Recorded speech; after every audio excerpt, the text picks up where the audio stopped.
Hello दोस्तों, मैं हूं पंकज कच्छावा और आज मैं आपके सामने लाया हूं आरसीडीएफ एग्ज़ाम की जो पोस्ट है डेयरी टेक्नीशियन। उनके सिलेबस में आपका टॉपिक है डेयरी उपकरण व उनकी उपयोगिता, डेयरी इक्विपमेंट एंड यूटिलिटीज़। तो आज अपन इसके बारे में पढ़ेंगे। वो जो आपके मुख्य जो डेयरी के अंदर काम में लेने वाले उपकरण हैं उनके बारे में अपन पढ़ेंगे। तो सबसे पहला उपकरण है आपके लेक्टोमीटर। बहुत ही उपयोगी है, इसे दुग्ध घनत्व मापी भी बोलते हैं। क्या है इसके बारे में देखते हैं। लेक्टोमीटर एक ऐसा वैज्ञानिक उपकरण होता है जिसकी सहायता से हम दूध की शुद्धता का पता लगा सकते हैं। ठीक है, क्या काम आ रहा है, अपने दूध की शुद्धता का पता लगाने में काम में ले रहे हैं इसको। और अगली बात करें इसकी, तो लेक्टोमीटर का जो आविष्कार है वो लिवरपूल के वैज्ञानिक डिकास के द्वारा किया गया था। तो ये भी ध्यान में रखेंगे कि लेक्टोमीटर का जो आविष्कार है वो आपके एक वैज्ञानिक थे जिसका नाम था डिकास। कहाँ के थे? लिवरपूल के थे। उन्होंने इसका आविष्कार किया था। ठीक है, अगले पॉइंट पे चलते हैं।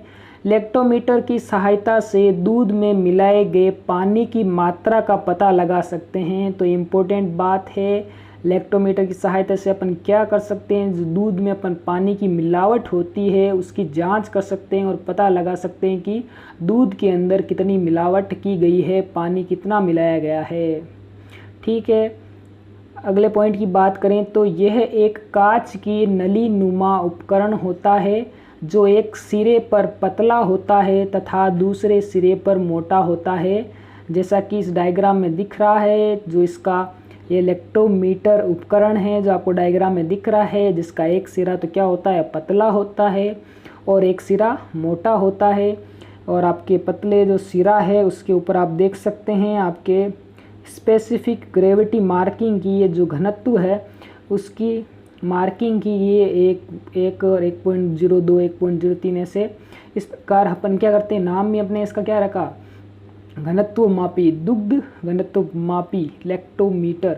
घनत्व का माप करके अपन पता लगाते हैं कि पानी के मिलावट कितनी है दूध के अंदर। ठीक है, तो आगे चलते हैं। आगे है आपके सामान्य शुद्ध दूध की रीडिंग 32 आती है, लेकिन यदि दूध में कुछ मिलावट होती है तो ये रीडिंग को कम या ज़्यादा करता है। ध्यान रखेंगे, शुद्ध दूध की रीडिंग कितनी होती है, 32 होती है। जब इसमें मिलावट आ जाएगी तो इसकी जो संख्या है वो कम या ज़्यादा हो जाएगी इसकी रीडिंग। ठीक है, आगे चलते हैं। तो आगे आपके आ रहा है एक इम्पोर्टेंट पॉइंट, ध्यान में रखेंगे, इसको नोट करेंगे। अगर हम दूध में पानी की बात करें तो सबसे ज़्यादा पानी गधी के दूध में होता है। कितना प्रतिशत? 91.5% दूध में पानी होता है। ठीक है, नॉर्मल जो दूध है उसमें कोई मिलावट की बात नहीं कर रहे हैं अपन, नॉर्मली कितना दूध होता है। तो गधी के दूध में 91.5% जो है वो पानी होता है। घोड़ी के दूध की बात करें तो 90.1% आपके जल है, वाटर है। मनुष्य में 87.4%, गाय के बात करें अपन तो 87.2%, ऊँटनी में बात करें तो 86.5% तथा बकरी में 86.9% पानी की मात्रा होती है। तो ये ध्यान में रखेंगे कि अलग अलग जीवों में जो दूध देने वाले जीव हैं उनमें कितने प्रतिशत पानी पाया जाता है।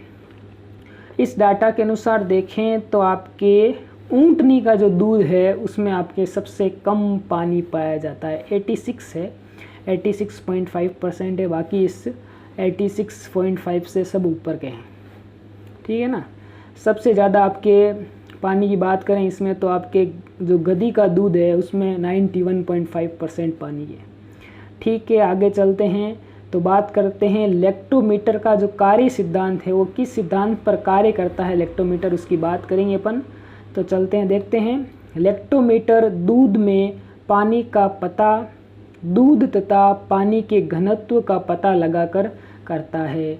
ठीक है, दूध में कितना पानी है इसको कैसे ज्ञात करते हैं? दूध और पानी का घनत्व ज्ञात करते हैं पहले, और उसके आधार पर बताते हैं कि कितना पानी मिलाया गया है।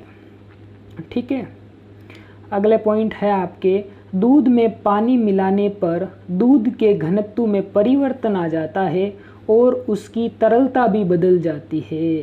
ठीक है, इसके आधार पर भी पता लगाते हैं, यदि पानी मिला हुआ होगा तो क्या होगा, दूध के घनत्व में परिवर्तन हो जाएगा और उसकी क्या होगी, तरलता बढ़ जाएगी, और अपन आसानी से पता लगा सकते हैं कि दूध में पानी की मिलावट की गई है।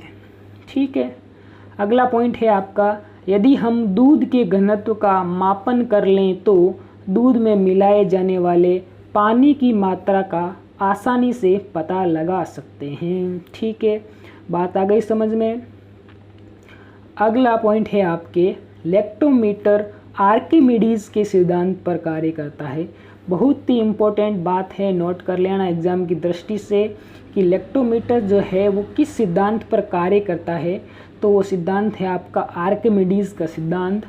ये आपने साइंस में पढ़ा होगा। आर्किमिडीज का सिद्धांत जो है वो अपन एक एग्जाम्पल आता है जहाज वाला, उसके द्वारा समझाते हैं कि जहाज पानी के अंदर कैसे, जो पानी में तैरने वाला जहाज जो होता है इतना भारी होने के बावजूद भी पानी में तैरता है, क्योंकि वो जहाज क्या करता है, अपने भार के बराबर पानी को क्या करता है, फेंकता है या विसरित करता है।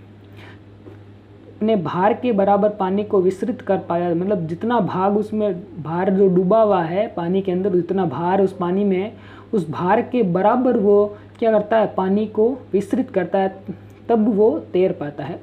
उसी से रिलेटेड है यहाँ पे। ठीक है, देखते हैं। लैक्टोमीटर की संरचना इस बात पर आधारित होती है कि द्रव में आंशिक रूप से डूबे हुए भाग का भार उतने द्रव के भार के बराबर होता है जो कि पिंड का डूबा हुआ भाग विस्थापित करता है।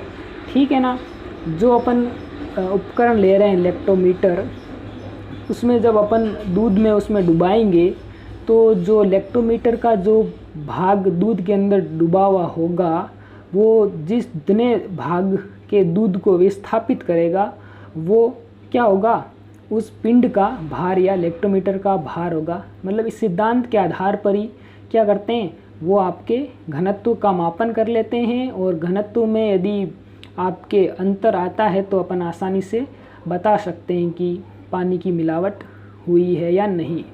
ठीक है, लैक्टोमीटर के उपयोग की बात करें तो आपने पढ़ लिया है, लैक्टोमीटर एक बहुत ही सस्ता और उपयोगी उपकरण है जिसका प्रयोग दूध में मिलाए जाने वाले पानी की मात्रा का पता लगाने में किया जाता है।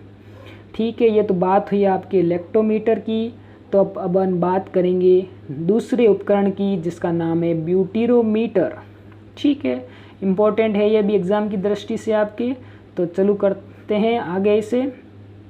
ब्यूटीरोमीटर एक मापने वाला उपकरण है जिसका उपयोग सामान्य रूप से दूध या दुग्ध उत्पादों में वसा फैट की मात्रा का मापन करने में किया जाता है। तो ध्यान में रखेंगे ब्यूटीरोमीटर किसका क्या काम कर रहा है, दूध या जो दुग्ध उत्पाद हैं उनमें वसा या जो फैट है जिसे बोलते हैं कि मात्रा का मापन करने में इसको अपन काम में लेते हैं। ठीक है, तो आगे चलते हैं। अगला पॉइंट है आपका, ब्यूटीरोमीटर द्वारा वसा की मात्रा ज्ञात करने की जो विधि है वो गेरबर विधि कहलाती है। ध्यान में रखेंगे विधि कौन सी है जिसके द्वारा अपन ब्यूटीरोमीटर से वसा का मात्रा का मापन करेंगे, तो विधि है आपकी गेरबर विधि। तथा इस गेरबर विधि का आविष्कार स्विस रसायनज्ञ निकोलस गेरबर द्वारा किया गया है। तो ध्यान में रखेंगे, इम्पोर्टेंट है ये भी कि आविष्कार किसने किया इस विधि का, उस वैज्ञानिक का नाम है आपके निकोलस गेरबर। और ये है जो डायग्राम आप देख रहे हैं वो है ब्यूटीरोमीटर। ठीक है ना, आगे चलें तो गेरबर विधि पदार्थों जैसे दूध की वसा सामग्री को निर्धारित करने के लिए एक प्राथमिक और ऐतिहासिक रासायनिक परीक्षण है। ठीक है, आगे बात करें, इस विधि में एक इम्पोर्टेंट पॉइंट है, ध्यान में रखेंगे, ये अगले वाला इम्पोर्टेंट है। इस विधि में सल्फ्यूरिक एसिड द्वारा दूध वसा को प्रोटीन से अलग किया जाता है। तो ध्यान में रखेंगे कि दूध की जो वसा है उसको प्रोटीन से किसके द्वारा अलग कर रहे हैं अपन, सल्फ्यूरिक एसिड के द्वारा अलग कर रहे हैं, तो ध्यान में रखेंगे, ठीक है ना। अगला पॉइंट है आपका, इस विधि में वसा के पृथक्करण के लिए एमाइल एल्कोहल और सेंट्रीफ्यूगेशन का उपयोग किया जाता है, ठीक है। इस विधि में अपन एक केमिकल यूज़ कर रहे हैं जिसका नाम है आपका एमाइल एल्कोहल, साथ में आपके सेंट्रीफ्यूगेशन का एक विधि है, इसके लिए सेंट्रीफ्यूगेशन उपकरण आता है, उसमें आपको दूध को क्या घुमाया जाता है, जैसे आपके 300 आरपीएम रोटेट पर मिनट, मतलब 300 बार घुमाया जाता है 1 मिनट के अंदर, अलग अलग रेट होती है, 300 आरपीएम 400 आरपीएम सेट कर सकते हैं हम उपकरण में। मतलब दूध को घुमा करके उसमें जो पदार्थ हैं जैसे वसा है उसको अलग किया जाता है, तो उसमें अपन काम में लेंगे सेंट्रीफ्यूगेशन मशीन, ठीक है। अगले पॉइंट की बात करें तो वसा की मात्रा को सीधे ब्यूटीरोमीटर उपकरण के माध्यम से अपन पढ़ सकते हैं कि क्या रीडिंग आई है, ब्यूटीरोमीटर जो है आपका उपकरण उसमें अपन देख सकते हैं, ठीक है। अगला पॉइंट है आपके, गेरबर विधि के समान ही बेबकॉक परीक्षण द्वारा भी वसा की मात्रा का आंकलन किया जा सकता है। तो गेरबर विधि तो है ही है, उसके अलावा एक और परीक्षण है जिसका नाम है बेबकॉक परीक्षण, बेबकॉक परीक्षण, तो ध्यान में रखेंगे, इसके द्वारा भी अपन वसा की मात्रा का आंकलन कर सकते हैं। तो आज के लिए इतना ही, ये आपका फर्स्ट पार्ट था डेयरी के उपकरण का, आगे भी एक और पार्ट आने वाला है डेयरी उपकरण पार्ट 2। आज के लिए इतना ही। यदि मेरा वीडियो आपको अच्छा लगा तो लाइक करें, अपने दोस्तों को शेयर करें, ठीक है। धन्यवाद।